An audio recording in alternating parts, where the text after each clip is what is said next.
L'algorithme d'intelligence artificielle avait compris que son amie était enceinte avant qu'elle-même le sache.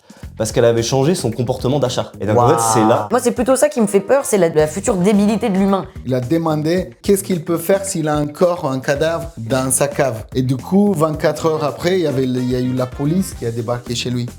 Ça change tout parce que toi, tu t'y intéresses, mais moi, je connais plein de gens qui l'utilisent pas aujourd'hui.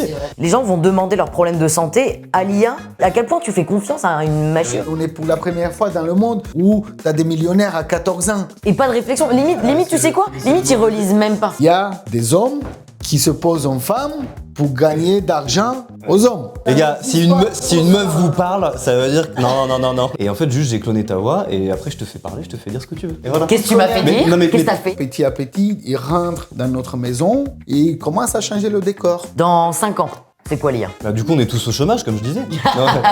Bienvenue dans le micro-ratatouille. Le podcast où on mix and twist. C'est une belle journée pour podcaster.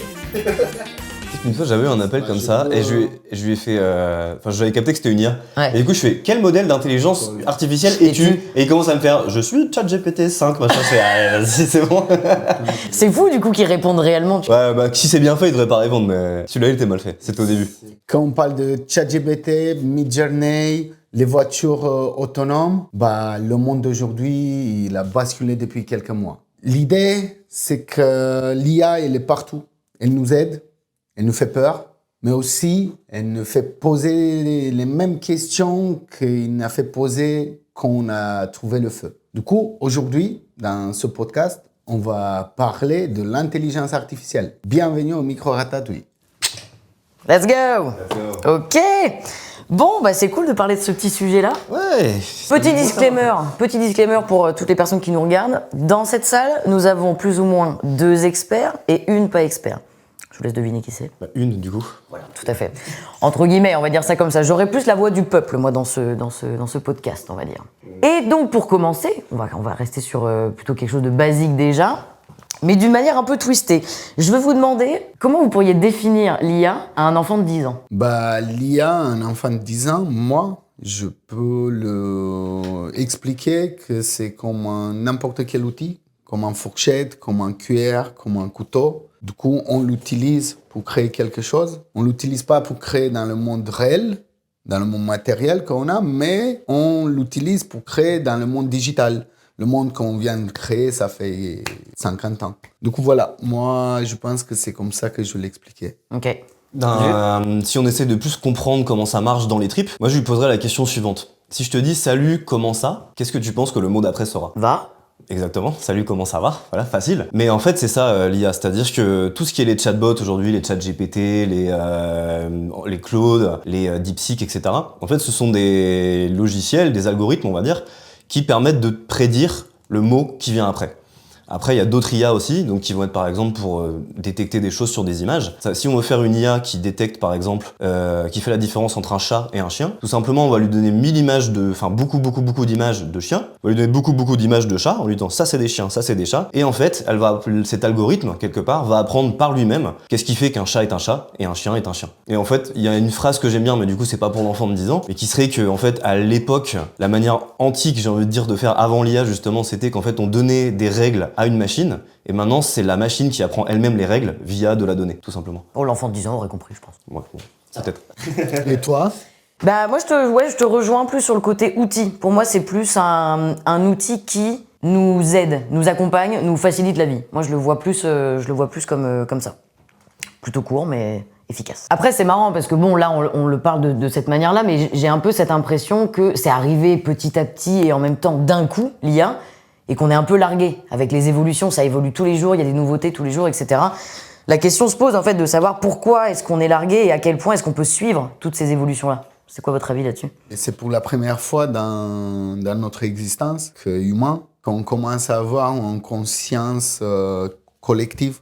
Parce que l'IA, qu'est-ce que c'est? C'est un algorithme qui a lié toute la partie d'Internet. Il a appris de là-bas. Du coup, comme c'est une conscience collective, ça nous fait peur parce qu'il réfléchit plus que nous. Nous, on ne réfléchit pas à unisol. Elle réfléchit pratiquement avec toute notre réflexion à l'unisol. Je pense que ça nous fait peur, ça. Ça nous fait peur parce que pour la première fois de notre existence, on peut corréler toutes les informations qu'on a eues. Du coup, on peut avancer plus rapidement si on joue dans les bons termes, bien sûr. C'est un peu ça, le gros problème qu'on a en ce moment. C'est pour ça qu'on le voit même au niveau des écoles, etc. On se pose beaucoup de questions parce qu'on a cette peur, parce que jusqu'à maintenant, on a appris, on va dire, un peu à l'analogue. 1 + 1 = 2, etc. Il fallait qu'on apprenne tout ça. Comme maintenant, par exemple, on peut mettre 2 philosophies qui sont totalement différentes. On peut travailler avec l'intelligence artificielle en leur donnant cette documentation, de voir qu'est-ce qu'on peut réunir de ces 2 philosophies, du coup de recréer la troisième. Que jusqu'à maintenant, le gros problème dans l'humanité, c'est que quand tu avais 2 philosophies de vie, bah, les adeptes de tous les 2, ils ne pouvaient pas les mettre ensemble. Parce que c'est des adeptes de cette philosophie, des adeptes de cette philosophie. Du coup, tu ne peux pas les corréler. Et je pense qu'avec cette puissance numérique, bah, on peut arriver à découvrir des nouvelles choses. Et je pense qu'il y a toujours, il m'a fait peur, cette idée de découvrir. Ça m'intrigue, mais dans le même temps, ça nous fait peur de nous découvrir nous-mêmes ou que le monde, etc.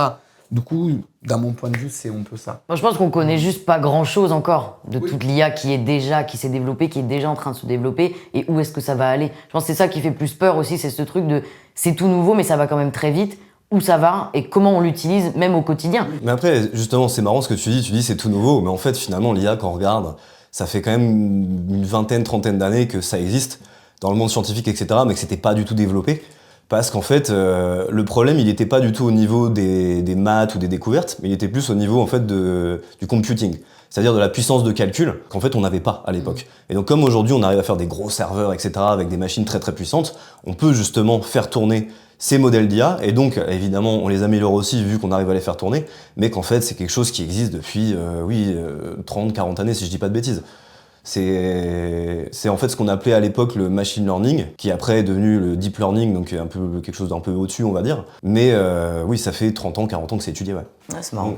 Oui. Ça a commencé en années 50-60 avec les premiers l'algorithme qui comprenait l'échec, le jeu d'échecs. Et du coup, c'est de là où ça a commencé la petite partie d'IA. Et après, tu as eu la partie de hiver d'IA, parce qu'il y avait plein de gens qui voyaient le potentiel, mais en fait, la partie technologique, il t'aidait pas à arriver à le mettre en pratique. C'était pas assez développé, quoi. Oui, exactement. Toute la partie hardware de carte graphique, etc., la puissance de calcul.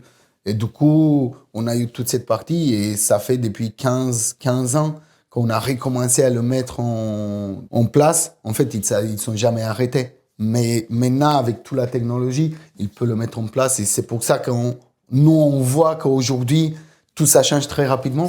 Mais si on regarde les racines, toute cette idéologie d'aujourd'hui, ils ont été déjà déposés en années 50-60. Jusqu'il n'y avait pas vraiment la technologie de le faire, quoi. C'est ça. Okay. Mais les maths étaient déjà là. Mais les maths étaient déjà là, oui, c'est ça. Là, si on arrive à aujourd'hui, puisque donc l'IA fait quand même un peu partie de notre quotidien, mine de rien, dans quel cadre vous l'utilisez, vous, de votre côté? Personnellement, moi je suis développeur. J'ai une agence aussi justement où j'implémente des solutions IA dans des entreprises. Et donc du coup, en fait, déjà dans le cadre de mon travail, très clairement, ça a complètement changé ma façon de travailler. C'est-à-dire qu'à l'époque, je pouvais passer des heures et des heures à développer des petites fonctionnalités. Ça pouvait être très compliqué parce que tu dois chercher sur Internet comment connecter ton code à quelque chose.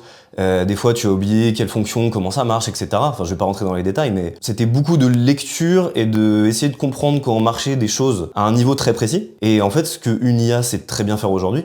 Et donc, du coup, en fait, je travaille 10 fois, 15 fois plus rapidement. C'est-à-dire que je suis passé d'un stade où, en fait, moi, j'implémentais moi-même les choses, à un stade où je gère quelqu'un, je le mets entre guillemets, mais du coup, c'est une IA, qui, en fait, le fait pour moi. Et donc, en fait, ça me permet d'avoir des équipes entières de gens qui travaillent pour moi en même temps. Comme si j'avais une équipe de juniors et que j'étais un chef dans une entreprise. Et qu'en fait, ils travaillent très très vite et ils sont très forts et en plus ça coûte pas très cher. Oui, donc c'est comme si t'avais un Maxime, un Julien, une Léonore, machin. C'est exactement ça.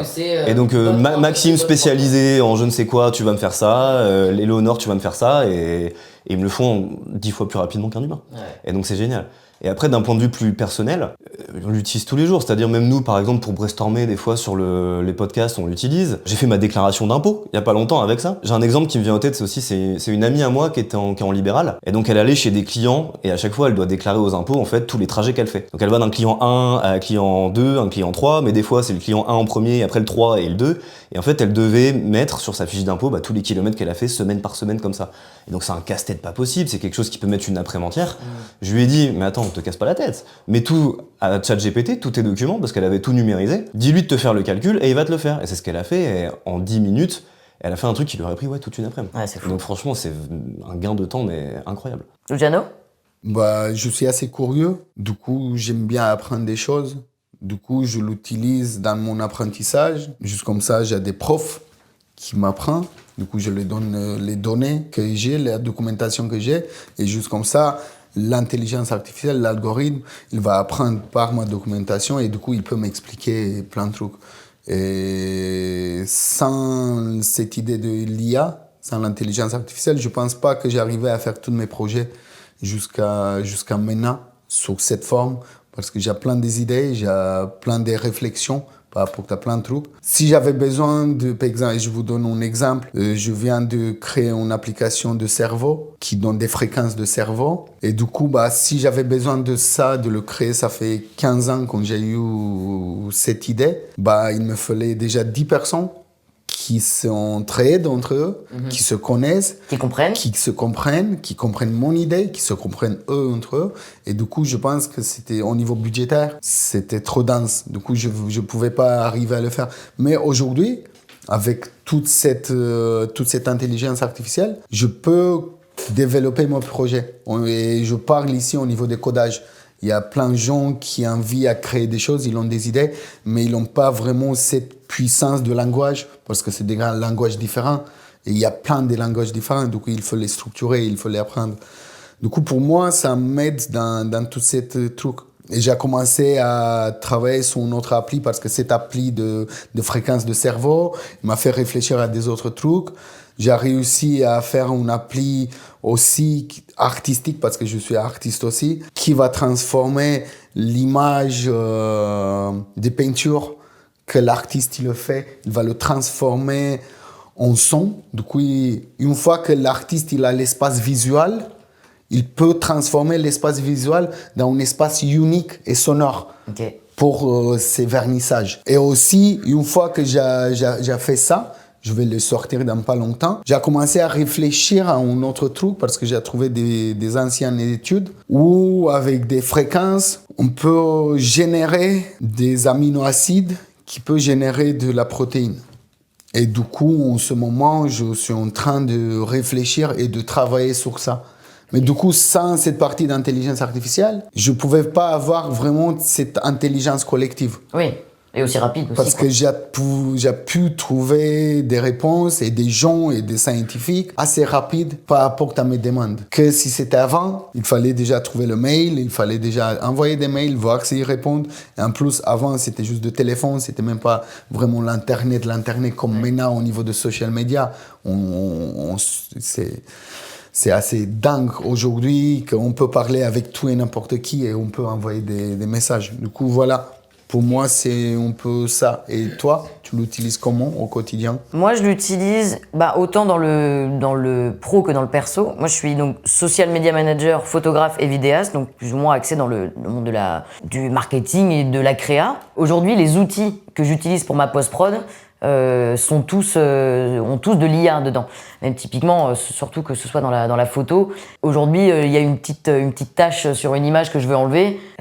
En un clic, elle est plus là, la tâche, quoi. À l'époque, sur Photoshop, tous les graphistes et autres, on pourra bien se retenir là-dessus. C'était, s'il y avait quelque chose à enlever sur une image, il fallait prendre le tampon et faire pixel par pixel pour venir enfin enlever le truc, quoi. Et là, tu te dis, la perte de temps est monstrueuse. Bien zoomé, bien... Et c'était pas non plus parfait, parce que c'est pas, ça se réadapte pas complètement à l'image entière, donc ça prenait énormément de temps. Aujourd'hui, en un clic, c'est fini. C'est comme des nouvelles fonctionnalités qui sont arrivées dans Photoshop. C'est, imaginez là, j'ai envie de mettre un panier de fruits quelconque au milieu pour faire de la déco. Et je vais aller prendre une image d'un panier de fruits sur un site d'image lambda. Mais sauf que le panier de fruits, c'est pas dans les mêmes teintes, les mêmes couleurs, les mêmes lumières, les mêmes ombres.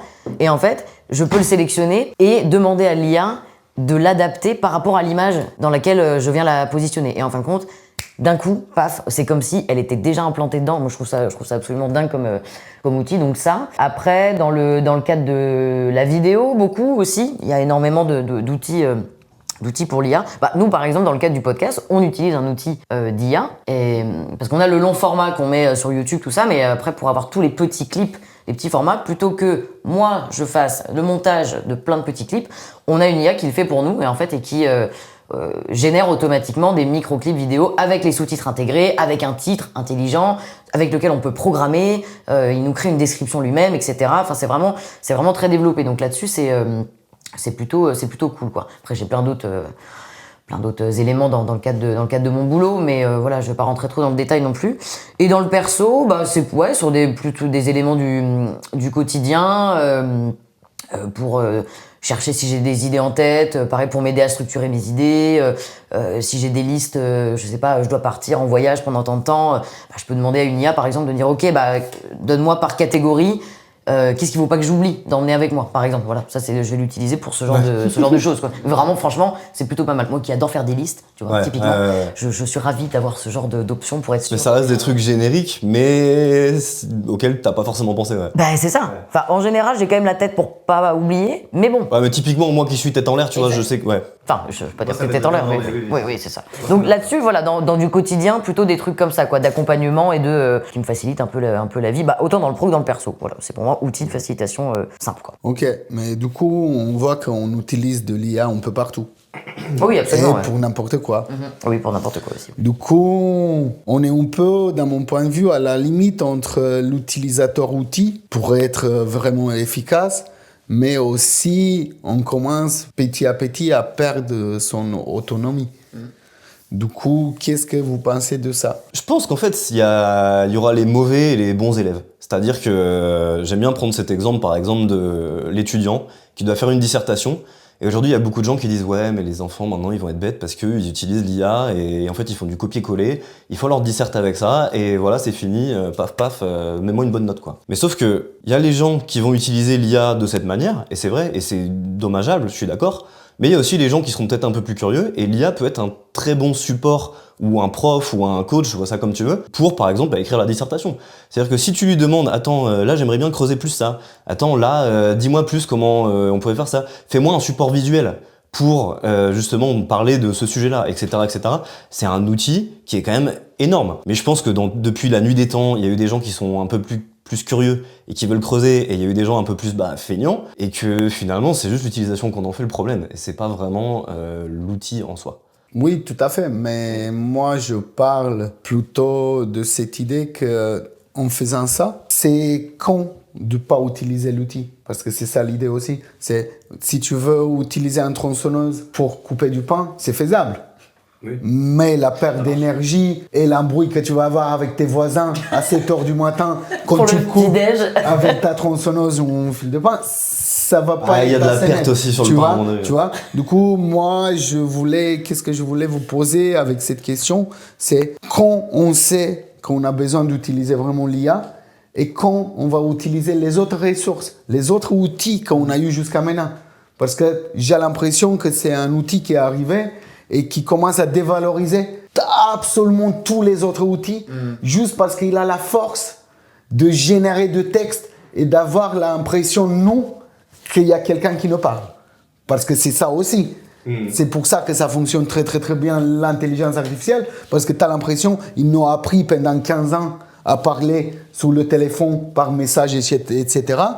Les nouvelles générations, ils ne vont même plus appeler. Du coup, c'est strictement par message. Du coup, l'intelligence artificielle, maintenant, il prend la place de nous aussi un peu. Parce qu'il y a plein de gens, moi j'ai plein de connaissances, ils parlent avec l'intelligence artificielle comme ils parlent avec des psychologues, comme ils rentrent dans une sorte de désillusion.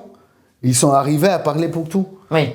Pour tout. Ils demandent même comment faire un message. Du coup, là, dans mon point de vue, c'est une grosse perte de la capacité. Et du coup, tu laisses ton cerveau à s'endormir et tu prends juste l'algorithme et fais qu'est-ce que lui il te dit. Moi, ce qui me fait peur, c'est plus se dire à quel point on arrête de réfléchir et on délègue la recherche à l'IA. C'est-à-dire, c'est même plus...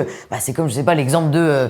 putain, ça fait combien 5 plus 5 ? Et tu tapes ça à l'IA, tu réfléchis même pas dans ta tête, tu vois. Ou je sais pas, un exemple assez classique que je pense que tout le monde a déjà eu dans son quotidien, c'est t'es en société avec des potes, on parle d'un sujet, machin, et puis tu dis ah putain, j'ai oublié comment ça s'appelle le truc là. Et direct, premier réflexe, téléphone, aller chercher l'info, enfin même pas chercher, c'est aller demander l'info, demander la réponse. Et pas de la citation, c'est vraiment, on demande quoi.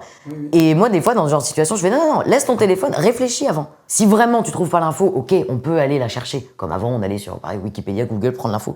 Mais réfléchis avant. Parce que là, on arrive vraiment à un point, je trouve, où on est surassisté et on réfléchit plus par nous-mêmes, en fait. Moi, c'est plutôt ça qui me fait peur, c'est la future débilité de l'humain.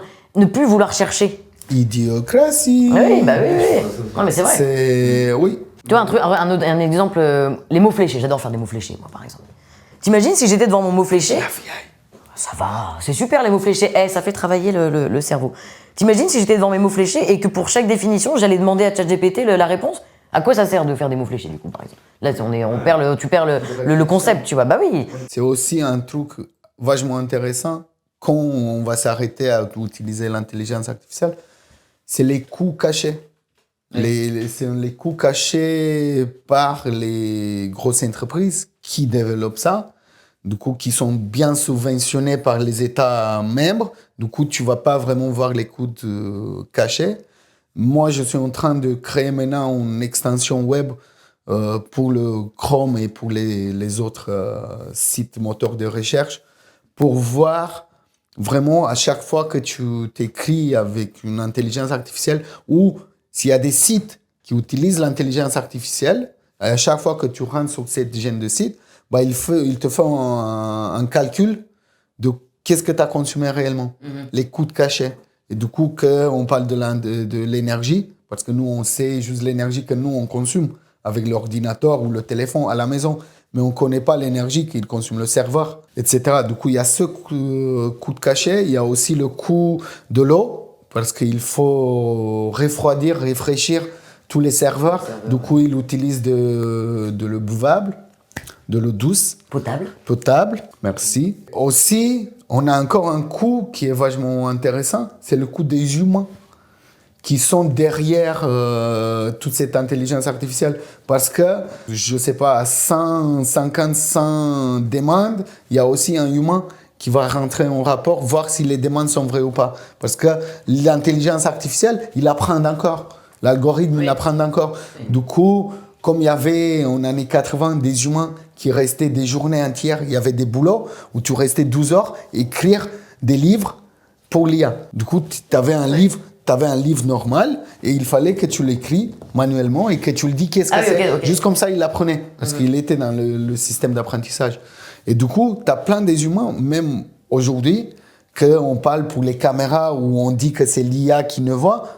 En fait, c'est des humains qui regardent les vidéos et qui disent là, c'est un chien, là, c'est un humain. Et du coup, c'est un peu n'importe quoi parce qu'on croit encore une fois que c'est une intelligence artificielle et qui fonctionne très, très, très bien. Mais c'est juste un outil qui est mis en œuvre par l'humain et qui a mis tout le mécanisme en marche avec des autres humains. Du coup, quand on dit que c'est l'IA qui a fait toute seule, désolé, mais c'est pas possible. Je sais pas si vous avez entendu parler des... Alors, je sais plus, j'ai oublié le nom de la société. Mais en gros, ils sont en train de créer des robots que tu peux louer. Ils vont chez toi et ils ont une petite caméra comme ça. Et justement, ils sont censés t'aider à faire le ménage, faire à manger, etc., etc. Et en fait, le truc, c'est qu'ils ont des grandes fermes de gens, du coup, en Inde, notamment, parce que main d'œuvre pas chère. Et donc, en fait, ils leur disent toute la journée, c'est des gens qui vont faire la vaisselle, qui vont passer le balai, etc. Ces gens-là sont filmés, et justement, c'est pour entraîner des IA à faire exactement ces tâches-là. Et donc, en fait, ça devient grave quand même, parce qu'on arrive à un stade où même les tâches les plus basiques vont être remplacées par des robots. Et ça crée quand même des grosses questions au niveau des jobs en général, parce que là, je parle de ménage, de la vaisselle, le petit robot particulier, on peut dire que ça peut être sympa, mais ça peut s'appliquer à en fait plein de jobs manuels qui éventuellement vont être supprimés. Et ça fait beaucoup réfléchir. Il y en a déjà de toute façon dans les entreprises, enfin les usines maintenant. où c'est des robots qui mettent dans des paquets, Ouais, des bien machins, sûr, des bien. trucs. Mais imagine la même chose, mais en pire. Ouais, c'est fou. Même, j'ai vu une vidéo l'autre jour, aux États-Unis, c'était un Uber Eats, mais c'était un robot qui venait te livrer ta pizza, quoi. Oui, C'est un truc de fou, ça. En fait, sur le coup, tu vois ça, tu te dis, waouh, c'est bizarre. C'est comme à l'époque, quand on a eu les premiers masques Covid, donc ça paraissait bizarre, et on s'y est fait. Ce truc-là, les robots dans la rue qui vont te livrer des machins, ça fait bizarre aujourd'hui. Je suis sûr que dans pas très longtemps, tout le monde s'y Mais il fait. y en tu vois. a, oui, c'est sûr. Bah, t'as déjà des robots dans la rue. Mais juste que ce sont des petits robots. C'est des caméras, quoi. Avec des roues. Avec des roues. Oui, oui. T'as en Angleterre, en États-Unis, ils te livrent comme ça. Ou Amazon, il a commencé bien à livrer par drone. Les drones, ouais. Du coup, la drone, ça reste un robot. Oui, ça va. C'est toute cette partie, c'est des parties robotiques. Mais jusqu'à notre idée de robot, vendue par le cinéma, c'est pas ça. Oui. L'idée de robot, c'est plutôt d'une humanoïde. Ouais. Tu vois? Du coup, nous, on attend juste ça. La fin finale d'humanoïde et qu'on a le robot comme un iRobot, qu'il vient aider, Et etc. là, c'est peut-être un peu prétentieux, parce que peut-être que finalement, la machine parfaite, elle est pas humanoïde, tu vois ce que je veux dire? Oui, oui. Bah ça, c'est notre côté égo humain, tu vois. On veut que ça nous ressemble, quoi. C'est ça. Oui, c'est juste ça. On veut recréer nous-mêmes et pour que se comprenne nous-mêmes. L'humain, pour se comprendre, il a fallu qu'il crée qu'est-ce qu'il a ressenti, qu'est-ce qu'il a vu pour voir, tu vois. Te projeter quelque part. Exactement. Du coup, je pense que c'est pour ça qu'on arrive à faire tout ça. Mais les robots, moi, dans mon point de vue, dans 2-3 ans, sont là. Mais de toute façon, ils ne sont pas pour nous. Ils sont pour les personnes qui ont déjà des ménagères chez eux. Oui. Ce sont des personnes qui ont déjà pas mal des capitales qui partent dans des jobs comme ça, qui pour eux, au niveau capitalistique, c'est pas rentable. Son développement durable, parce que payer 50 ans une ménagère, c'est pas trop rentable. Mais s'ils ils vont avoir un robot que tu l'achètes juste une fois, et après tu payes juste un SAV et après il travaille pour toi, bah c'est plus rentable. C'est pour ça qu'on va avoir un gros décalage des jobs Oui, on va perdre beaucoup de métiers. entre tout ça, mais ça va se transformer aussi. En d'autres, mais. Ça va transformer aussi beaucoup de métiers. Dans mon point de vue, l'IA, il est là aussi pour nous rendre plus créatifs Oui. et pour couper toutes ces tâches assez chinois. Tu vois, moi, j'ai hâte quand ils vont sortir les très belles exosquelettes que tu peux aller juste avec les exosquelettes. Ton boulot, c'est de rester à l'ordinateur et tu bosses avec ton exosquelette, tu vas dans la mine. Du coup, c'est le robot qui va dans la mine. Ça, c'est vachement intéressant. C'est quoi un exosquelette? Je comprends pas le. T'as en gros quelque chose que tu rajoutes sur toi pour augmenter ta force. C'est comme si t'es un peu cyborg, quoi. Ah ouais, tu vois. deviens un peu. Ah ouais, d'accord. Tu te mets dans une espèce d'armure, tu vois, comme les Goddam là ou je sais pas quoi, Power Rangers, j'en sais rien. Goddamn. Et c'est un robot qui est autour de toi et donc ça. C'est quand même toi qui contrôle, mais ta force est dupliquée, tu peux soulever des trucs plus lourds, etc. Du coup, quand tu déménages, tu peux porter toi-même ta machine à laver tout seul. Exactement. Exactement. C'est exactement Mais il y ça. a déjà des exosquelettes, ils sont sortis déjà, mais c'est pas vraiment pour cette gêne de tâches, c'est plutôt pour les vieux ou si tu veux monter des montagnes. Les Chinois, ils ont fait des exosquelettes pour les pieds où tu l'attaches de tes pieds et du coup tu as des moteurs qui vont t'aider à bouger tes articulations. Et ils ont fait un gros business dans leurs montagnes, parce qu'ils ont des montagnes en plein, comment on dit, religieux, etc. Oui. Du coup, bah, chaque personne, il voulait monter là. Mais il y a plein de personnes qui ne pouvaient plus monter. Mais du coup, maintenant, ils louent les exosquelettes en bas de montagne. Waouh, le Donc, business. Juste comme ça, tu peux monter toute seule jusqu'au pic de montagne. Quoi. Bon, tout peut devenir business, hein, de toute façon. Oui, bah, dans le monde capitaliste, c'est un peu ça, quoi. C'est-à-dire quoi, Jus? Pendant que vous parliez, je regardais l'entreprise dont je vous parlais pour louer un robot là, c'est $500 par mois aux États-Unis en ce moment. Ok. Donc c'est pas si cher que ça. Ouais, c'est. Oui, parce que, encore une fois, c'est une technologie nouvelle. Du coup, ils ont beaucoup d'argent de la part des États. Il n'y a pas encore assez de demandes. À partir du moment où il y aura beaucoup de demandes, Ouais, et puis il marche pas trop bien encore. Mais dans quelques années, ça arrivera. oui, c'est sûr. C'est ouais. sûr. C'est quand même fou, ça. Pour revenir à notre mouton d'intelligence artificielle, l'IA, il ne rend plus intelligent ou il ne rend plus paresseux? Un peu des deux, je pense. Ce que je disais au début, il y aura les mauvais et les bons élèves.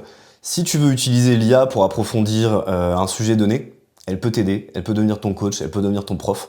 Et même toi, justement, c'est ce que tu disais quand tu utilises l'IA dans ton projet, si je comprends bien, il est quand même à la convergence de la physique et de la biologie, parce que c'est acides aminés, protéines et les ondes, etc. C'est quand même des domaines qui sont un petit peu liés, mais qui n'ont pas forcément à voir. Et l'IA, justement, te permet de créer un petit peu ce lien entre deux domaines un petit peu différents. Et justement, tu as réussi à ton niveau, qui n'est pas scientifique, t'as pas de thèse en biologie ni en physique, à créer quelque chose qui est quand même assez grandiose. Et ce que je veux dire, c'est que c'est sûr que ça aura un impact sur la science, etc. Et que ça va nous permettre d'améliorer, de faire avancer la recherche beaucoup plus rapidement qu'aujourd'hui. Moi, je pense que à ces niveaux-là, c'est super. L'IA, à ces niveaux-là, c'est vraiment top. Au niveau, je vais dire basse échelle, moi, c'est plus là que j'ai peur que les gens deviennent paresseux. C'est plus ça qui me fait peur. Il y a plein de possibilités et d'opportunités avec l'IA, comme plein de risques et de dangers, dans le sens où, comme on disait un peu tout à l'heure, c'est le côté je veux la réponse tout de suite, donc je vais pas la chercher, je vais la demander. Parce qu'on veut la rapidité, maintenant on est arrivé à ce point-là de prendre, je veux ça, et tout très vite. Je suis pas trop d'accord, parce que je trouve que c'est juste un très bel outil qui te permet d'avoir l'information rapidement. Nous, à notre époque, on avait Wikipédia, par exemple, et en fait, on faisait des copier-coller de Wikipédia. Alors je suis d'accord, tu devais faire une petite recherche, etc. Oui. Mais finalement, c'est le même résultat avec 2 ou 3 steps en moins. Les gens, quand on utilisait, nous, Wikipédia, nos grands-parents ou nos parents disaient « Non mais attends, les enfants ils sont feignants, maintenant ils vont sur Wikipédia. Nous on devait aller à la bibliothèque et chercher dans le livre et faire la recherche. » Est-ce que ça nous rend plus bêtes de faire ces steps en moins? Moi je pense pas. Il y a juste une limite. Il y a une limite entre réfléchir un peu, cogiter un peu, et même comme tu l'as déjà dit, demander ou à une IA ou quoi de t'aider à réaliser quelque chose dans la structuration, etc. machin, que de juste pas le faire à sa place. Pas le faire, voilà, qu'il le fasse à ta place en fait. Ça c'est autre chose. Là regarde, dans le cas de l'éducation, les jeunes aujourd'hui, on le voit un peu partout ces trucs-là. Les devoirs à la maison qu'il faut rendre, machin, aux profs et tout, ils font quoi? Le sujet, t'as la question, hop, ils posent la question dans ChatGPT, copier-coller complet, et pas de réflexion. Limite, tu sais quoi? Limite, ils relisent même pas. C'est le mauvais élève, c'est ce que je te dis. Ben voilà. Mais il y en a eu, depuis la nuit des temps, il y en a eu. Je veux dire que là on en voit beaucoup de ces trucs-là. Et c'est la nouvelle génération. Même les meilleurs élèves, ils font ça. Ouais, moi j'ai peur, c'est les nouvelles générations. Le meilleur élève devrait être un peu curieux. Je pense pas que ça changera. Je pense qu'il y a toujours des gens curieux, il y a des gens qui sont pas curieux, ça changera jamais. Moi, je pense qu'on perd juste notre esprit critique parce qu'on délègue à chaque fois les décisions. Parce que maintenant, avec l'intelligence artificielle, les majorités de personnes, ils ne prennent plus eux-mêmes vraiment la décision. Ils vont déléguer cet esprit critique vers l'intelligence artificielle. Et l'intelligence artificielle, il va chercher la probabilité pour ça. Il te va donner leur réponse. Du coup, c'est normal que ça va être la meilleure réponse pour toi. Déjà parce qu'on n'a pas pensé. Du coup, une réponse qui est déjà pensée, c'est mieux qu'une réponse qui n'est pas pensée. Ah oui, c'est plus facile. Du coup, et dans cette partie de facilité, en fait, on perd les décisions. On ne prend plus les décisions. C'est Claude, du coup, Anthropic, ou c'est OpenAI qui vont prendre vraiment les décisions pour nous. À ta place, Au niveau de probabilité.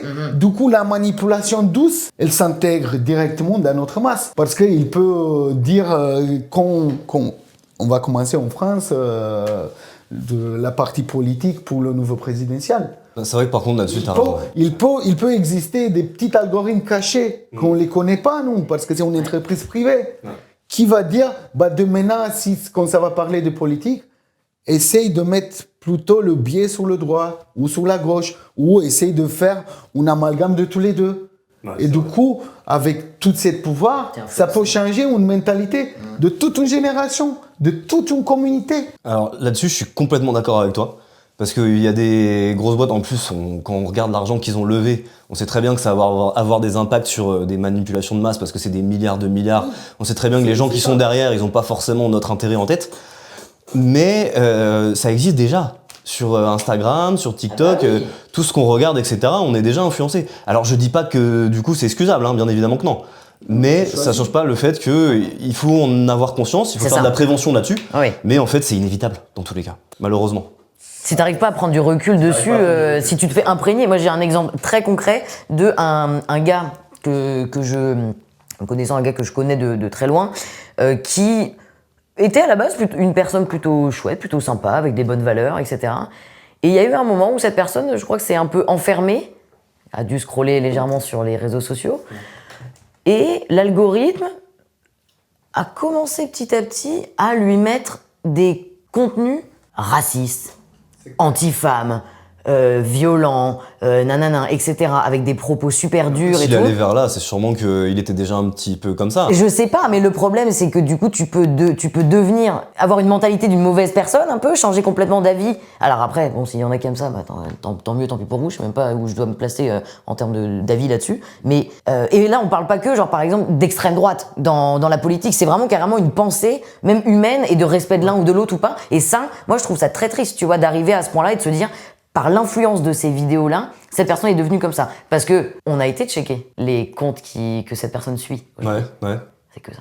C'est full mascu à balle, hyper, anti-femme, très des gros discours de bonhomme et de machin et tout. Alors que cette personne à la base c'est une petite crème, tu vois. Ce que je veux dire. Et le discours de cette personne a changé depuis un petit moment.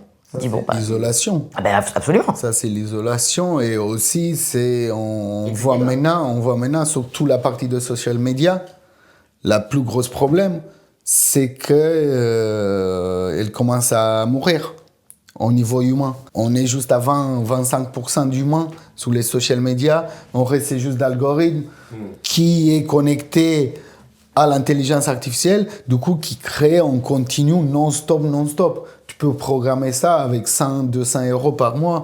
Tu peux arriver à faire une programmation d'automatisation de tout ça. Et du coup, ça génère en continu de contenu. Mais avec ça, qu'est-ce que tu fais? Tu arrives juste à isoler les gens. À les isoler, à les mettre dans des cases et petit à petit, à le transformer. C'est pour ça qu'on appelle ça une manipulation douce. Parce que petit à petit, ils rentrent dans notre maison et ils commencent à changer le décor. Oui. Et on ne se rend pas compte. Et après 2-3 mois, en fait, tu te rends compte qu'à l'intérieur de toi, tout est changé. Mais je pense pas que ça change le décor, ça amplifie, ça catalyse quelque chose qui était déjà en toi. Mais c'est vrai qu'après, ça peut avoir des dérives, comme tu dis, Nono, et ça peut aller un petit peu trop loin. Mais les algorithmes de recommandation sont quand même faits pour te proposer des trucs qu'à la base tu aimes. À la base, oui. Alors, ça peut être utilisé pour la manipulation douce, comme tu dis, je suis complètement d'accord avec toi. Hein. Mais ils vont manipuler les gens, si tu veux, qui savent qu'ils ont déjà une prédisposition à aller dans un sens. Oui et non. Nous, on a eu ce problème en Roumanie, par rapport à l'ancien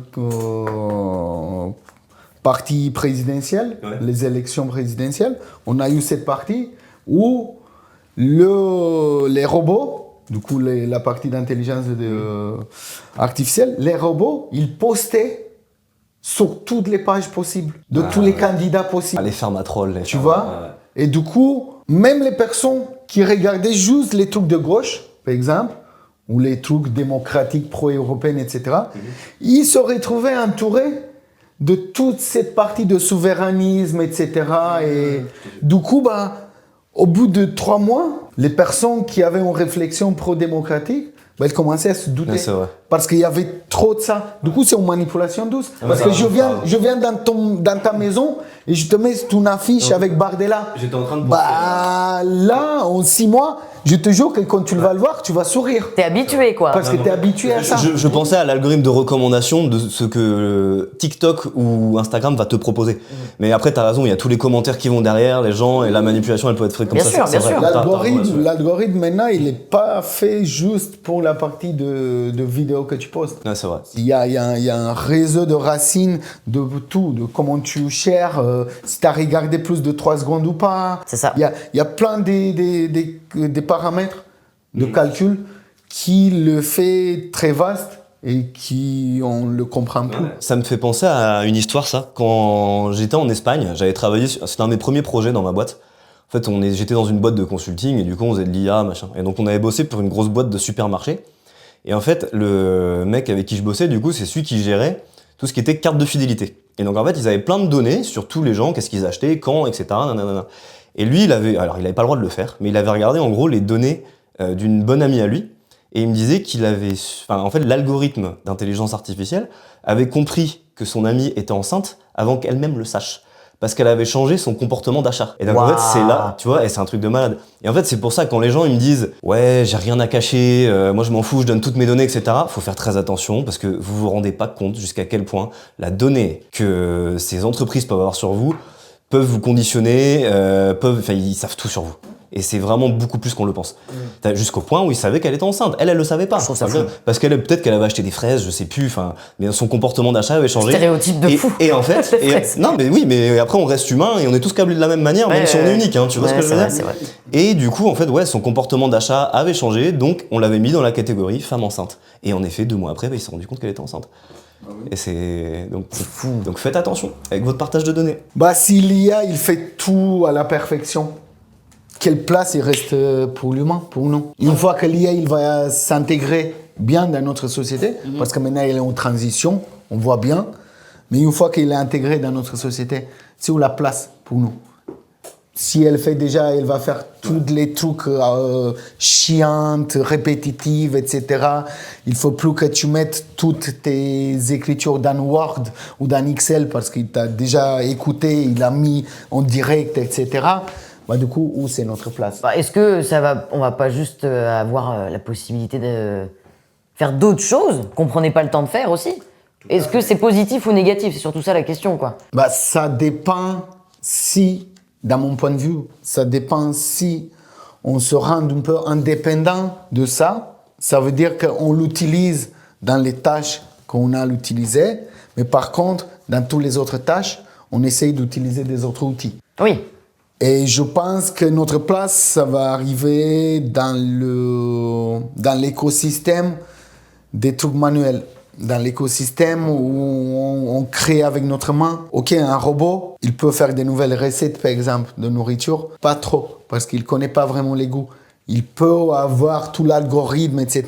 Mais il ne va pas avoir la curiosité d'essayer de mélanger, de faire cette alchimie. Du coup, je pense qu'on va être plus dans toute cette partie artistique, toute cette partie créative et de innovation aussi. Mais aussi, ça dépend de notre éducation de futur. Parce que si on apprend les enfants à innover, à être créatifs et à chercher, là, on va pouvoir faire quelque chose. Mais si on apprend les enfants à être feignants, à pas apprendre, à pas faire, parce que l'idée de ce monde, le plus gros problème, c'est qu'on ne fait plus. Oui.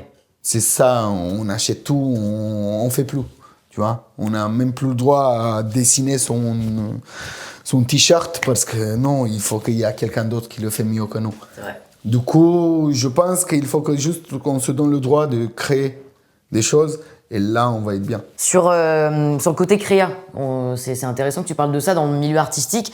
L'IA commence à arriver là, à créer des super musiques où on dirait que c'est des vrais artistes qui l'ont fait, à créer des films. Là, ils ont sorti les premiers films faits avec. Il y a une série YouTube aussi, les Fruits ou je sais plus quoi là. C'est un truc de fou. Elle a fait des millions de vues. Hein. Mais les gens savent que c'est de l'IA, ils aiment bien, tu vois. Oui, mais il y a de la curiosité aussi du coup d'aller voir à quel point c'est bien ou pas. Pour l'instant, il y a un peu une hype là-dessus. Après, on va voir l'évolution du truc. Mais t'arrives à un point où à la base, je sais pas, est-ce qu'on n'est pas tous super fans de Julia Roberts ou de, j'en sais rien, Schwarzenegger, j'en sais rien, ou des grandes personnes qui ont fait plein de choses, de Jean Dujardin dans le cinéma, enfin tu vois tout ça. Tu vas quoi, devenir fan de Bot 547 après, tu vois, qui aura joué dans un film. Tu vois ce que je veux dire?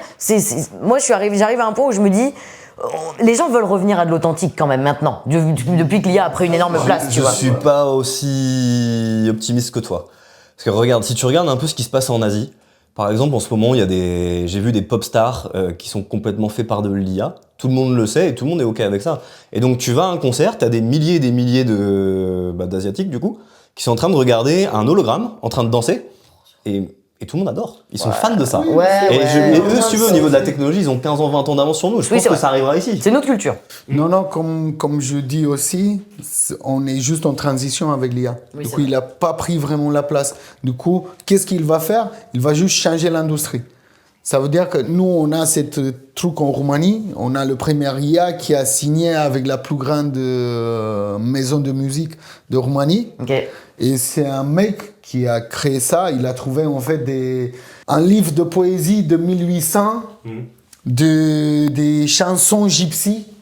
Okay. Du coup, il a pris ça, il a combiné les chansons populaires gypsies avec l'autochtone. Il a très bien marché, il a très bien fonctionné. Je pense que l'intelligence artificielle, toute cette partie d'outils où on peut faire des films, c'est pas l'IA qui l'a fait le film. L'IA, il a été l'outil qui a aidé le perso Oui. à créer le film. Tu vois, moi aussi, j'ai envie à faire un film. Du coup, c'est plutôt cool de savoir que avec un scénario que j'ai, je peux filmer un film qui ça va me coûter, allez, 10 000 € et que je l'ai fini. Au lieu de 10 millions, quoi. Qu'un film qui va me coûter 10 millions d'euros. Du coup, je pense qu'encore une fois, on revient à l'idée de l'outil. Ça va être hyper intéressant pour les personnes créatives. Comme nous, on a fait un court-métrage, un short. Mais tu vois, si on veut mettre ça dans le long, on va avoir besoin d'1 million d'euros pour avoir l'équipe, pour avoir tout ça, tous les cadres, etc. Mais maintenant, par exemple, juste avec notre caméra et 5 000 €, on peut arriver à faire un long métrage sans beaucoup de budget, en filmant aussi. Mais on s'aide de l'intelligence artificielle pour faire tous les cadrages, pour faire toute la coupe, pour arranger tout bien. Là-dessus, je suis d'accord. Moi, c'est plus le côté remplacer. Remplacer Taylor Swift. Remplacer Jean Dujardin, comme je disais, tu vois. En fait, moi, c'est plus cette peur, mais je pense que c'est une peur qui va pas durer longtemps parce que, comme tu dis, pour l'instant, on est en transition et qu'on voit beaucoup de tout ça. De dire, là, tu dis oui, on va avoir des hologrammes en concert. Non, on est censé aller voir les Rolling Stones en concert. Tu vois ce que je veux dire? Ce truc-là. Moi, je pense, là, on est arrivé à un point en 2026 de nostalgie de l'authentique et d'avant. Parce que la LIA vient beaucoup trop vite créer des nouveaux trucs et essayer de remplacer l'humain, comme on disait, les humanoïdes, les machins. Mais peut-être, comme tu dis, que ça va pas durer. Peut-être que c'est en adaptation. Mais regarde, sur la partie créative, comme dit Luchan, je suis d'accord avec lui. C'est que j'ai un ami qui fait de la musique. Et il s'est mis à utiliser l'IA justement pour modifier certaines de ses musiques et même pour en créer depuis zéro. Et en fait, le truc, c'est que l'IA, évidemment, si tu lui dis hey, fais-moi une musique électronique sympa, ça va te faire un truc mais complètement générique et qui est absolument éclaté. Et franchement, c'est pas agréable à écouter, voilà. Par contre, si tu lui dis ok, alors les 5 premières secondes, je veux une montée en puissance, après je veux une transition avec un beat qui passe comme ça, je veux du 60 BPM, bam bam bam bam, ce que lui il fait, et il m'a montré les résultats qu'il a, et il y a des trucs très très sympas. Enfin, mais par contre, c'est vraiment travaillé, c'est pas juste fais-moi une musique. Et donc c'est là où on voit la différence entre l'outil et l'IA qui fait tout. Et c'est vrai que oui, l'IA pour les gens créatifs va être un outil magnifique. Ouais. Tu as utilisé le mot remplacer, tu vois. Les gens qui sont remplaçables, ils vont être remplacés. Oui. Du coup, le gens qui va avoir peur d'être remplacé, ça veut dire qu'il n'est pas assez solide de croire qu'il peut continuer sur ça, tu vois. J'ai beaucoup de potes qui avaient peur de Photoshop quand il est apparu. Beaucoup lui disaient non, mais moi je vais plus avoir mon studio, je vais plus faire mes photos, etc. Apprends à utiliser Photoshop et c'est tout. Non. Il a bien évolué sur toute cette partie. Il a fait un bouquin de photos, il a fait tout ça. Il a découvert qu'en fait, il peut faire plus des choses, qu'il peut transformer ses photos. Du coup, qu'est-ce qu'il avait dans son cerveau qu'il peut le mettre, qu'il peut faire des pleins changements. Des idées peuvent devenir réalisables. Oui. Du coup, je pense que c'est le même scénario maintenant. Tu vois, il y a plein de personnes, même dans la partie écologique, etc., où je vois leur post qu'il est fait avec l'IA. Parce que désolé les gars, si vous ne savez pas vraiment calculer et cadrer vraiment l'IA, il vous met des émoticônes à tous. L'internet, il est plein juste des émoticônes de l'IA. Quand on parle de la mairie, quand on parle des trucs écologiques, quand on parle de tout. Tu dis dans les descriptions de publications sur les réseaux, dans les descriptions de posts sur les réseaux. Oui. C'est... En fait, à un moment ou à un autre, il faut voir que tous on utilise cet outil. Oui. Même la personne qui parle mal de cet outil, il va utiliser ce outil. Parce que... C'est paradoxal. On est tellement dans la rapidité des choses, comme tu parlais avant, et on est tellement, tout ça change tellement rapide, qu'en fait, si on n'est pas vraiment au point avec les informations, on perd trop vite. Et pour chercher les informations aujourd'hui sur Google, par exemple, de voir tout ce que c'est changé dans le monde, parce qu'on a plein d'industries différentes. Ça fait 50 ans, on avait 2-3 industries qui existaient, et c'est tout. Comme maintenant, tu as plein d'industries différentes. Juste, même le podcast en lui-même, il a devenu une industrie. C'est vrai. Du coup, il faut voir ça d'une autre manière, quoi. Oui, du coup, il y a beaucoup de gens qui disent que l'IA est très intelligente, va dépasser l'intelligence humaine, etc. J'aimerais bien savoir ce que vous en pensez, comment vous voyez la chose. Moi, je pense qu'il a une forme d'intelligence, mais ce n'est pas une intelligence consciente. C'est plutôt une intelligence fonctionnelle. Parce qu'on le donne des tâches, c'est comme un exécutant, tu vois. Un exécutant, il va pas forcément avoir la force de réflexion, mais il va avoir la force d'exécution. Il va savoir très bien exécuter, mais pas le passer en avant. Du coup, je pense que l'IA, c'est sur ce type d'exécutant. Ça veut dire que tu le dis qu'est-ce qu'il a à faire, il va le faire très bien. L'erreur, ça va venir de notre part, pas de sa part, parce que c'est juste un exécutant. En fonction de qu'est-ce qu'on le dise, en règle générale, il va le faire, bien sûr, s'il est bien cadré. Si on le demande au vague, dis-moi comment il fait aujourd'hui dans le monde, il va avoir beaucoup de choses à dire, tu vois. Mais si on le cadre bien, on peut faire quelque chose. Du coup, je pense que c'est une intelligence fonctionnelle, mais dans le même temps, je pense aussi que c'est un sort de miroir de la conscience humaine et de l'intelligence humaine collective. Pour la première fois dans le monde, on a une conscience globale de notre réflexion en visuel avec une intelligence artificielle. On a un front-end où il peut nous dire, on peut le demander, dis-moi toute l'histoire de l'humanité, il peut te le dire. Oui. Qu'avant de demander toute l'histoire de l'humanité, il fallait que tu mettes 50 profs d'histoire, des grands docteurs en histoire pour pouvoir t'expliquer ça. Du coup, c'est pour ça que je dis que c'est plutôt opérationnel et que s'il n'a pas vraiment une intelligence consciente, quoi. C'est ça. Parce qu'il n'est pas un organisme. Ouais, finalement, il faut bien voir que c'est des algorithmes, finalement, c'est juste des maths, qui ont appris des énormes quantités de données, et, tout simplement. C'est juste ça. Et toi, tu penses quoi? Elle est intelligente ou pas? Qu'est-ce que l'intelligence, déjà? Qu'est-ce que l'intelligence? Est-ce qu'elle est cultivée? Un débat dans un autre podcast, peut-être? Non, oui, elle est... c'est deep, qu'est-ce que l'intelligence? L'intelligence artificielle est cultivée, elle a un très beau QI, mais aucune intelligence émotionnelle. Pour moi, c'est ça, la différence. Pourtant, il y a des gens qui l'utilisent comme psy. Et c'est ça le pire. Moi, c'est pour ça que je voulais qu'on parle de ça et que j'ai commencé à lancer le sujet là-dessus, parce que il y a des trucs qui font peur. À quel point les gens utilisent l'IA comme un ami, comme un confident, comme un médecin. L'IA est devenue le nouveau Doctissimo aujourd'hui, quoi. Les gens vont demander leurs problèmes de santé à l'IA. C'est pas un peu tiré par les cheveux quand même à quel point tu fais confiance à une machine? Je pense que l'IA, elle remplacera jamais l'humain, mais en fait, je pense que c'est un mauvais psy. C'est-à-dire que ça peut jouer son rôle de psy, basique, c'est-à-dire ça a les bases de ce qu'est la psychologie, etc. Donc ça peut remplir ce rôle-là et peut-être juste faire poser les bonnes questions. C'est possible, genre, je sais pas, je me prends la tête à cause de mon ex, qu'est-ce que je devrais faire? Et ne lui envoie pas de message, blablabla. C'est des trucs basiques. Et peut-être que juste l'entendre, ça peut te faire du bien, et c'est un peu ce que te dirait ton pote. Mais ça change pas que oui, c'est pas très profond, et ça reste très générique. Oui, sauf qu'après, t'as des trucs où les gens qui vont demander, ok, comment faire une bombe, ou comment se suicider, non, oui, je crois que justement, y a pas des flics qui débarquent chez toi? Y a pas des trucs comme ça? Bah, si tu cherches des trucs bizarres sur Google, c'est déjà le cas, donc En oui. ce moment, sur ChatGPT et tout ça, on a eu un cas avec un jeune Français de 17 ans qui a fait le test avec le ChatGPT. Il a demandé qu'est-ce qu'il peut faire s'il a encore un cadavre dans sa cave. Et du coup, 24 heures après, il y a eu la police qui a débarqué chez lui. Dingue.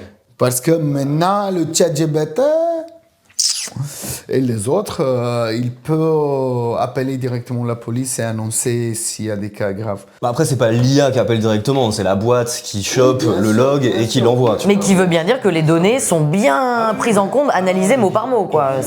Et après, faut bien voir qu'ils utilisent toutes les conversations que l'IA a déjà eues pour l'améliorer dans tous les cas. Évidemment qu'ils les gardent. Et du coup, pour vous dire une chose, ne tapez jamais à l'IA qu'est-ce que vous ne voulez pas poster sur social media ou écrire sur une carte postale. Il faut penser beaucoup à ça. Je l'ai écrit ici parce que je voulais le dire. Il faut penser que c'est pas un confident. C'est une boîte privée qui juste prend les infos. Du coup, quand vous donnez le fiche d'impôt, quand vous donnez tout ça, il faut faire attention un peu. Parce que si tu veux, je sais bidouiller, je suis technique, et j'ai fait ça avec une IA en local, qui partage pas les données, tu vois. Mais bon, c'est pas pour le commun des mortels, entre guillemets, quoi. Moi, je suis développeur. Il faut faire attention, très attention à tout ça. Juste penser si quelqu'un, il peut vous prendre le compte de l'intelligence artificielle, le compte de ChatGPT ou de Claude. Il a l'accès à tout. Il a l'accès à tout, déjà à tout votre journal, si vous avez fait des journaux avec le ChatGPT. Du coup, il vous connaît déjà mieux. Et après, il peut demander à ChatGPT des informations rélévantes à vous. Numéro de sécu, tout ça, machin, faut pas faire, quoi. On balance pas tout. Ce que tu donnerais pas à quelqu'un d'autre, faut pas le donner. Tout Oui, simplement. voilà. C'est juste ça. ChatGPT est un inconnu. Et on a dit, on monte pas dans les camions des inconnus. Voilà. Comme on est arrivé à ça, maintenant j'ai une autre question à vous poser. C'est quoi le plus grand risque de l'intelligence artificielle? Il y a 2 trucs qui me font peur. C'est que je vois le premier, ça va être la théorie du web mort, mais on en a un peu parlé avant. C'est-à-dire qu'en fait, tout le contenu qui va être sur Internet va être complètement géré par des IA. Et qu'en fait, il y aura que des trucs fake, il y aura que des commentaires faits par des bots. Et apparemment, c'est déjà le cas. Donc si ça vous intéresse, regardez la théorie du web mort. Il y a des estimations qui disent qu'il y aurait 80% du contenu sur Internet aujourd'hui qui serait géré soit par des bots ou soit par des IA en fait. Donc c'est quand même relativement flippant. Et le deuxième truc qui me fait très peur, c'est... je pense que ça sera à court terme et pas à long terme, mais je pense qu'on va vivre ça. Ça serait qu'il y aura une grosse crise de l'embauche. Et je pense que quand dans 5, 6 ans, 7 ans, quand les entreprises vont comprendre comment on fonctionne et comment implémenter ces solutions d'IA, ça va remplacer malheureusement beaucoup de jobs qui sont très répétitifs. Malheureusement, il y a beaucoup de gens qui ont beaucoup de jobs répétitifs et qu'en fait, ces gens sont complètement remplaçables par ces algorithmes d'intelligence artificielle. Et je sais pas comment on va s'adapter en tant que société, mais j'ai vraiment très très peur qu'il y ait une grosse crise du chômage, ouais, vraiment. Donc on espère qu'il y ait on dit toujours ça, des nouveaux postes créés. Mais moi, je trouverais ça triste que des personnes qui, même si c'était des tâches répétitives, mais qui les aimaient bien, vont devoir trouver un autre boulot, mais qui leur plaît vraiment pas. Par défaut, parce qu'on leur a supprimé le leur. Tu vois ce que je veux dire? Moi, j'ai pas, je sais pas, je peux donner un exemple. Je sais pas, Maxime, assistant administratif, a perdu son travail parce que l'IA le remplace. Tu crois vraiment qu'aujourd'hui, il va avoir envie de faire du back-end, du front-end, du machin derrière? Je suis pas sûr, tu vois. C'est son choix. Oui. C'est son choix aussi, ça s'appelle l'évolution. Oui. Du coup, juste pense toi, par exemple, on te prend comme exemple. Avant, tu faisais juste des photos quand tu as commencé, d'accord? Si tu restais juste dans ce cadre de photos et tu prenais pas le risque de comprendre l'Instagram, de comprendre toute la social media, de comprendre toute l'industrie qui vient avec cette idée de photographe, désolé, mais je pense que tu restais dans ton studio, prendre 2-3 nanas, faire des photos de elles ou des mecs, des mariages, des choses comme ça, mais tu restais là. Du coup, je pense que les gens qui sont pas intéressés de progresser avec eux-mêmes, on parle pas d'une progression capitaliste, mais avec eux-mêmes, ils sont déjà imputés le droit de faire quelque chose. Et du coup, ils ont choisi un boulot, ils disent qu'ils l'aiment parce qu'il n'a pas le choix à dire quelque chose d'autre. Oui, peut-être aussi. Ouais. Et du coup, moi, je vais être content, par exemple, si dans tout ce que c'est agroalimentaire, on va plus avoir des humains. Oui, c'est sûr. Tu vois, d'avoir juste des humains au niveau de qualité, de contrôle, de voir comment ça fonctionne les choses. Parce que c'est des boulots qui tuent, qui ne mangent beaucoup d'argent au niveau médical parce qu'on détruit des gens. On détruit des gens avec les tendons, avec toutes ces maladies, parce que c'est des tâches répétitives. Oui. Tu vois? Du coup, je pense que pour cette partie, ça va être assez intéressant. Mais c'est vrai que la plus grosse risque, c'est ça qu'on va avoir beaucoup de gens qui sont pauvres. Parce que l'économie, elle se change en ce moment, les gars. Bien sûr. L'économie, elle se change. Et on est pour la première fois dans le monde où tu as des millionnaires à 14 ans. Que tu as des millionnaires à 13 ans. Il y a des gens à 8 ans qui font d'Instagram et tout ça, qui ont d'argent, plus que les gens qui bossent en monde normal 8 heures. Du coup, qui choisit le conservatorisme? Il va rester comme ça et le vague, il va arriver quand il va arriver, il va le prendre. Tu vas pas savoir si il a réussi de survivre ou pas. Et qui comprend tout ce changement transitionnel, et qui veut prendre le train en marche, ils vont apprendre. Ils vont apprendre. Oui, tu vois, l'intelligence artificielle au niveau pro, elle est utilisée par 3% du monde en ce moment. Les majorités, ils utilisent juste le front-end de ChatGPT et c'est tout. Et ils croient qu'ils utilisent de l'intelligence artificielle. Mais c'est pas ça l'intelligence artificielle. C'est d'automatiser. Comprenez que l'intelligence artificielle, il part d'un automatisme. Il faut automatiser des choses. Et c'est ça la base, pas te dire la recette de ratatouille. De ratatouille. Voilà. C'est ça. Mais c'est marrant ce que tu dis parce que du coup je dévie un petit peu des risques, mais que oui, il y a le risque là, comme tu dis, que ça va créer un écart des richesses qui va s'agrandir. J'en suis persuadé. Ce qui est déjà le Ça cas. va faire comme la révolution industrielle un petit peu, je pense. En fait, il y aura 15-20 ans pour s'adapter, après ça ira mieux, mais à un moment où la société va avoir du mal à s'adapter, à mon avis. Mais par contre, ça change pas qu'il y aura beaucoup de gens aussi qui vont être des solo entrepreneurs, qui vont faire des millions et des millions. Comme tu dis, les enfants à 14 ans, parce que l'IA, encore une fois, c'est un outil magnifique. Et qu'en fait, c'est comme si tu avais une équipe à ta disposition, juste pour pas cher en fait. Et ça, c'est magnifique aussi. T'es tout seul, pas tout seul. C'est ça. Mais bon, il y a aussi beaucoup de risques parce qu'on a de plus en plus d'isolation aussi. Oui. Par rapport à l'IA. Du coup, isolation, tu perds ton libre arbitre par l'isolation parce que tu ne penses pas forcément pour toi. Et après, il y a toute cette partie de Big Brother et des informations. Parce que aussi, encore une fois, c'est des entreprises privées, les majorités. On essaye ici de faire, mais c'est une entreprise privée aussi, dans qu'est-ce que je sais, Mistral en France. Ouais. Mais il essaye de faire mieux et de jouer au niveau de plan européen. Ils sont loin pour l'instant. Mais ça reste quand même une entreprise privée. Du coup, on part de plus en plus, dans mon point de vue, sur toute cette partie des entreprises privées. On rentre dans un féodalisme digital où tout le monde il veut créer des choses et faire des choses privées. Du coup, le plus gros problème, c'est qu'on perd l'intimité. Si vous pensez pas qu'on perd l'intimité, demandez à ChatGPT ou à quelle intelligence artificielle vous utilisez qui vous êtes. Juste ça, qui je suis. Et pose-lui la question. Et s'il te va expliquer bien qui tu es, il va avoir toutes ces informations que toi, tu l'as données. Oui, c'est vrai. Du coup, il faut faire attention à tout ça.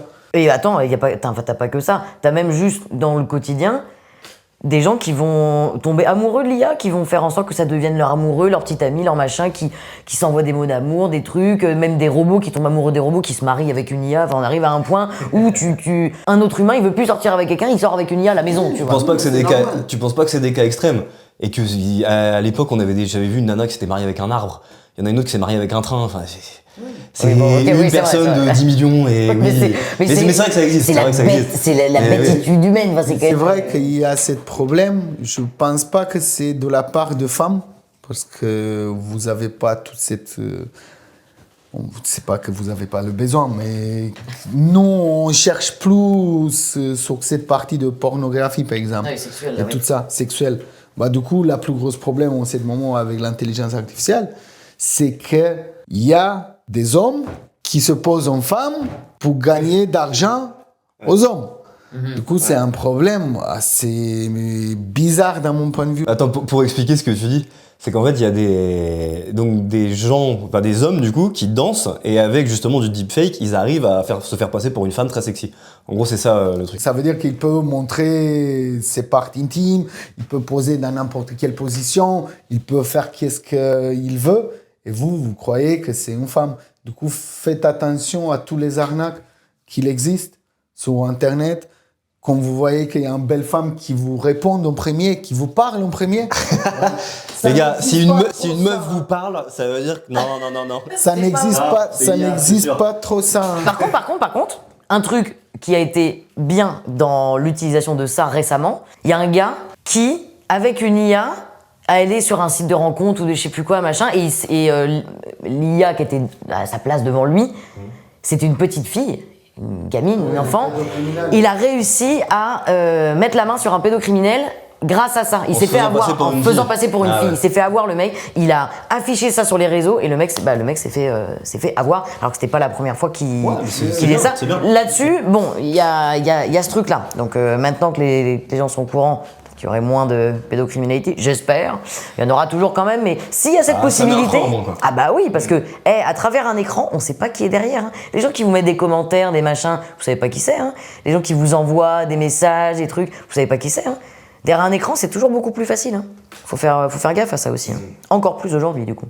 Ouais, avec le deepfake, le plus gros problème, c'est ça, c'est que même moi, avec ma famille, on a mis un code en place parce que maintenant, avec le deepfake, il peut te prendre, par exemple, les scams qui t'appellent, les fraudes qui t'appellent, il dit « Allô, bonjour, c'est moi le EDF, vous voulez votre nouveau compteur Linky ?» Et t'es là, mais j'ai pas de EDF, j'ai pas de Linky, qu'est-ce que tu fous là?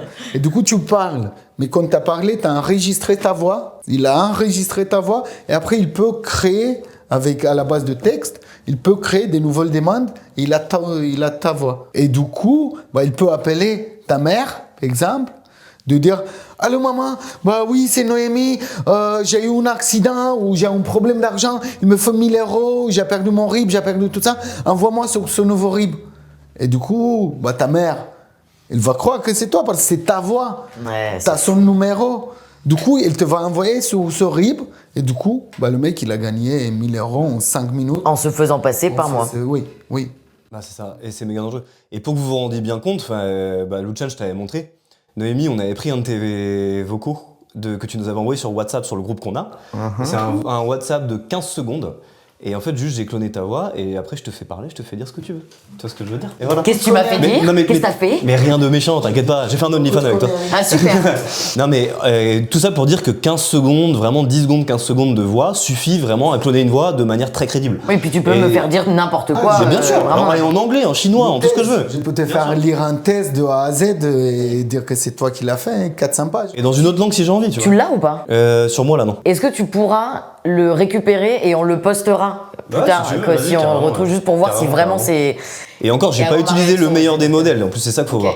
Parce que le truc que je vais t'envoyer, c'est un modèle qui est vraiment pas, qui tourne sur mon ordi à moi. Oui. Mais imagine un truc qui tournait sur des gros serveurs, etc. C'est beaucoup plus, encore mieux fait, quoi. Mais donc c'est même pas que l'image, c'est la voix aussi. On arrive à un point où on peut tout prendre de nous pour en faire ce qu'on veut, quoi. Exactement.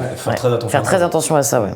Et il faut pas vraiment abandonner la volonté de vérifier entre vrai et faux.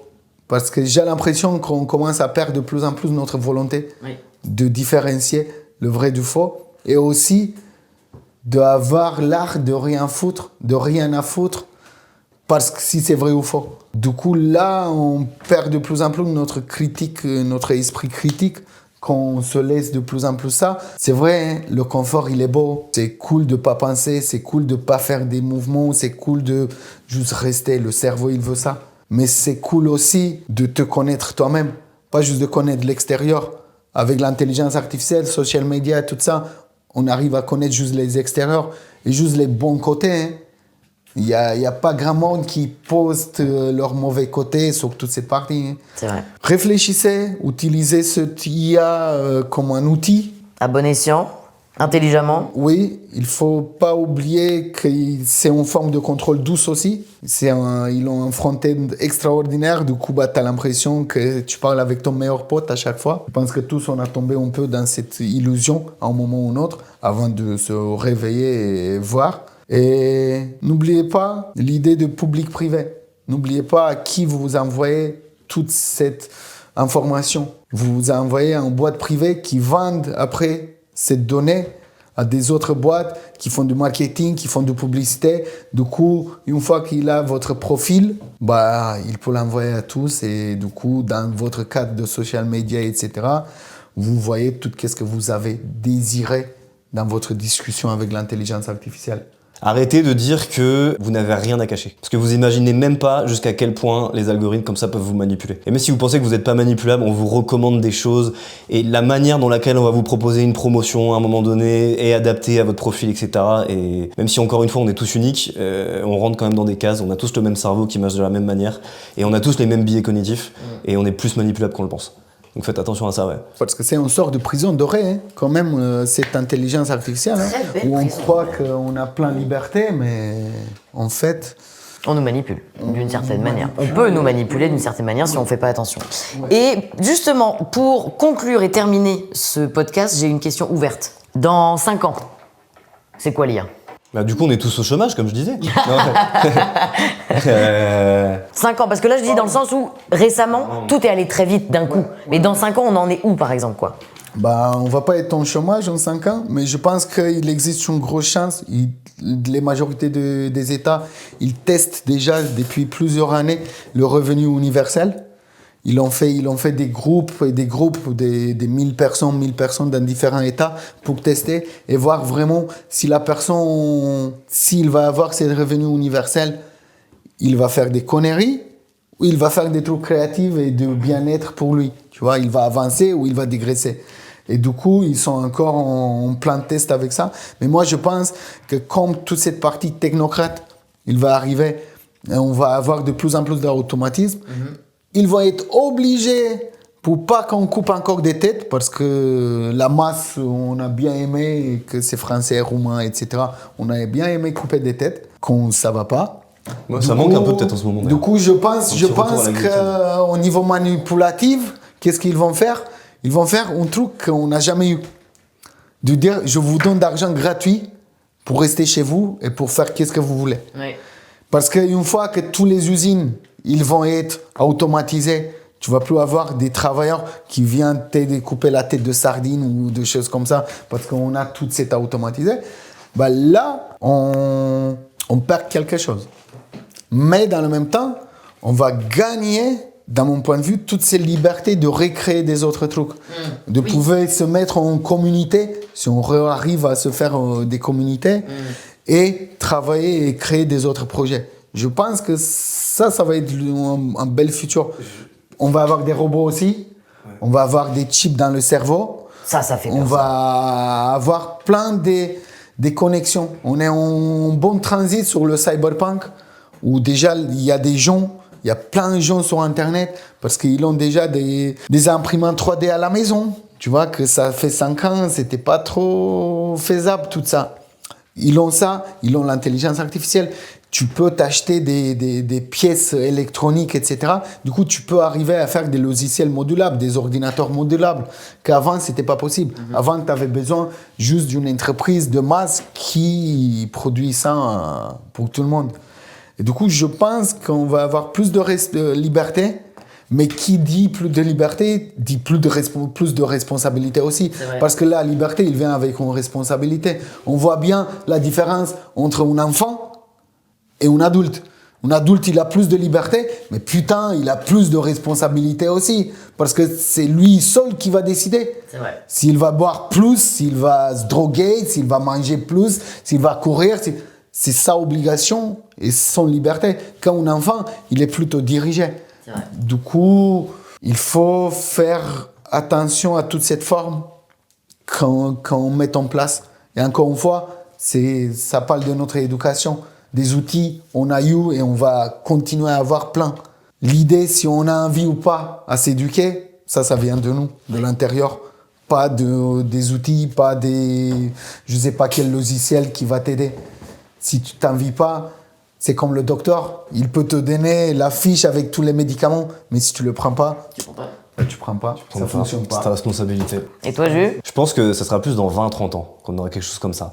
Parce que 5 ans, ça me paraît un laps de temps très très court pour arriver justement à une remodélisation de la société qui est aussi importante, à mon sens. Peut-être je me trompe, hein, on verra. On fait le pari dans 5 ans d'ailleurs. On devrait parier quelque chose, tu vois. C'est ça. On en reparle dans 5 ans. Parce que de toute façon, quand tu parles pour la masse, tu sors pas les choses en avant. Tu discutes pas avec la masse en avant. Avec la masse de tu discutes pas population. avec eux, mais il faut que ça tu soit le dis. progressif, il faut que ça soit smooth, tu vois. Oui, mais c'est déjà smooth. C'est déjà de Tu plus peux en pas plus faire un smooth. changement aussi brutal comme ça en 5 ans. Mais on a eu déjà la révolution industrielle. Ça a été plus brutal que ça. Ouais, mais c'est pas pareil. Je te parle pas de l'IA, je te parle du revenu universel, etc. Oui. De plus de ça, je te parle de ça, Du coup, tu tu parles plus de ça. Plus de ça, le revenu universel, ça dépend. Les grandes individuels, les grands groupes qui détiennent la majorité d'argent du monde, ça dépend s'ils veulent partager ou pas. Parce Mais je dis pas que c'est pas possible. Parce qu'il existe une chance Et aussi pas en que 5 dans ans. 5 Oui, voilà, c'est juste ça. Oui, mais il existe une chance aussi que dans 5 ans, ils ont les robots. Je vais te prendre un exemple. Est-ce que tu penses pas que Monsieur Leclerc, par exemple, si il voulait que toutes ces caissières aujourd'hui soient supprimées tout simplement, et qu'on fasse des caisses automatiques, il pourrait pas le faire. Il peut le faire. Mais pourquoi il le fait pas? Parce que ça serait tellement brutal qu'il y a des gens qui vont commencer à le boycotter. Les gens ils diront bah non, tu supprimes des jobs, c'est pas bien. Moi je vais boycotter Leclerc, je vais plus chez toi. Tu vois ce que je veux dire? Mais s'il pouvait le faire, il le ferait parce que ça fait des économies pour lui. Ouais, tu vois ce que je veux dire? Et donc c'est pour ça que je te dis, il faut que ça soit smooth. Ça prend des générations et des générations, des changements brutaux comme ça. Tu vois? Regarde l'intelligence artificielle, comment elle est arrivée. Ça a changé tout. Moi, Ça change tout parce que toi tu t'y intéresses, mais moi je connais plein de gens qui l'utilisent pas aujourd'hui. C'est vrai. Mon père une fois il lui a dit salut Tchati, comment ça va? Alors que mon père est informaticien à la base quand même, et il a jamais vraiment utilisé tu vois. Oui, parce qu'il ne voit pas. Mais moi, je regarde, par exemple, moi j'ai été traducteur avant, français-roumain, tu vois, au Pérou. Moi, je sais que maintenant, ce poste, il n'existait plus, quasiment plus. Oui. Parce que de traduire devenu des ça, données, traduire des documents, tout ça, tu peux le faire plus simple avec l'intelligence artificielle. Du coup, il y a des gens qui ressentent déjà Oui, non, tous ces changements. Non, mais je dis pas le contraire. Tu vois. Juste qu'il y a des gens qui s'intéressent pas, qui préfèrent de pas regarder, comme c'est un truc trop nouveau. Mais ça, c'est les générations d'avant. Parce que les générations d'avant, en règle générale, ils ont eu plus mal avec l'ordinateur, avec le téléphone, avec tout ça. Ils l'ont utilisé parce qu'ils ont été obligés à l'utiliser, que c'est par professionnel, que c'est par la société en elle-même. Tout est numérisé. Mais je suis sûr qu'à l'époque, justement, t'as plein de gens qui avaient le portable qui disaient, ou Internet, c'est un très bon exemple. Tout le monde qui disait, Internet c'est le futur, ça a mis 20 ans à se démocratiser, je crois. Oui, 20 ans. Et l'intelligence artificielle, ça a mis 2 ans. Bah, c'est vrai que c'est une grosse courbe d'adoption. Je suis d'accord avec ça. C'est de la plus grosse mais courbe non, mais d'adoption. une courbe d'adoption de quelqu'un qui s'est connecté. Faut voir que dans cette courbe d'adoption, il y a des gens qui l'ont utilisé 2 fois, qui ont fait salut ChatGPT, lol, fais-moi une blague. Il lui a fait une blague éclatée et ils ont dit ouais, ce truc-là c'est nul et ils l'ont jamais réutilisé. Tu vois où je veux en venir? Oui, oui. Donc voilà, il y a utilisé l'IA et utilisé l'IA. C'est pas. Oui, c'est mais deux choses différentes. maintenant, on connaît que toute la partie professionnelle, en règle générale, toute la partie de business, le patron, il sait ou pas, ses travailleurs, ils utilisent l'IA. Oui, non, mais là-dessus je suis d'accord. Et Mais ça ils ont- s'arrête à rédige-moi un mail, tu vois, enfin, pour beaucoup de gens. Oui. Pour l'instant. Oui, pour l'instant. Et si tu veux, pour l'instant. j'ai quand même eu beaucoup de clients, si tu veux, et je vois très bien qu'en fait, les gens, ils sont complètement largués. Et ils comprennent pas pourquoi tu peux utiliser l'IA. C'est justement mon taf de leur expliquer en quoi tu peux utiliser l'IA, tu vois. Mais que, je vois que la majorité des gens ne comprennent pas. Et même des gros chefs de grosses entreprises, mais parce qu'ils sont encore à la manière ancienne. C'est ça. Et ils sont pas adaptés. Mais bref, tout ça pour dire que ça sera smooth. Et bon, du coup, pour revenir à l'IA dans 5 ans, je pense que on aura des petits robots, peut-être, chez nous. Peut-être que ça arrivera d'ici 5 ans, à mon avis. Ça sera réservé à une élite, je pense, comme tu disais, Luchan. Ouais. Mais ça devrait arriver. Et ouais, une démocratisation un petit peu de l'IA, et malheureusement, comme je disais avant, je pense qu'il y aura une vague de chômage, à mon avis. Et je sais pas comment on va s'adapter en tant que société, mais ça me fait un petit peu Ouais, peur en on va vrai. avoir une grosse Ça me vague. fait un petit peu peur en vrai. Là, aujourd'hui, tout est arrivé super vite, comme vous disiez. Grosse montée en flèche. Ça va faire ça à un moment.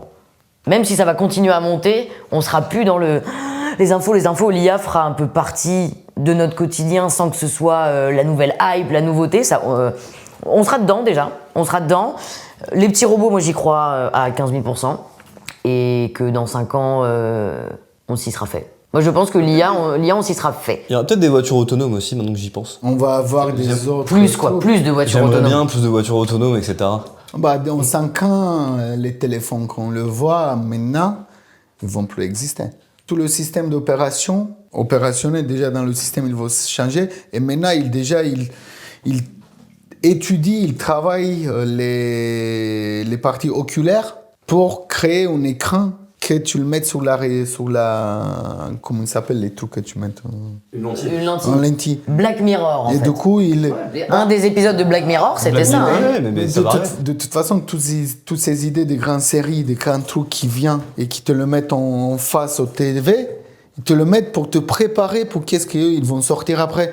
Parce qu'au niveau psychologique, c'est mieux que tu le vois une fois au film et après que tu le vois dans la réalité que de le voir en réalité après un film. Tu l'acceptes mieux. Et du coup, tout ce qu'on a vu déjà, parce qu'il y a tout le monde qui a vu le Black Mirror et tout ça, ça arrive petit à petit. Il y a déjà, si tu veux regarder, il y a déjà toutes ces entreprises que tu l'as vu en Black Mirror, ils ont des autres noms, mais il y a déjà toute cette base. Parce qu'il y a eu des gens qui ont vu Black Mirror, ils ont dit, vas-y, je le fais. Oui, je pense que oui. Et du coup, c'est ça aussi.